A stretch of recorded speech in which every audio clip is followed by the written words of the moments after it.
मनोज जरांगेंची प्रकृती बिघडली, गावकऱ्यांचा उपचार घेण्यासाठी आग्रह, उपोषणाचा आजचा 5वा दिवस।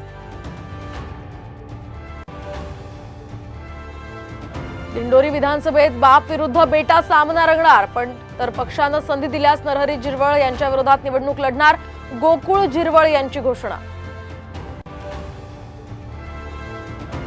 नीटच्या फेरपरीक्षेला सुप्रीम कोर्टाचा नकार, पेपरफुटीचे पुरेसे पुरावे नाहीत, पुनर्परीक्षा घेतल्यास 24 लाख विद्यार्थ्यांवर परिणाम होणार, कोर्टाचं मत। आल्याच्या प्रश्नावरून स्वाभिमानी शेतकरी संघटना आक्रमक, तर आल्याची वाहतूक करणाऱ्या टेम्पोची तोडफोड, प्रतवारी न करता सरसकट आलं खरेदी करण्याची मागणी।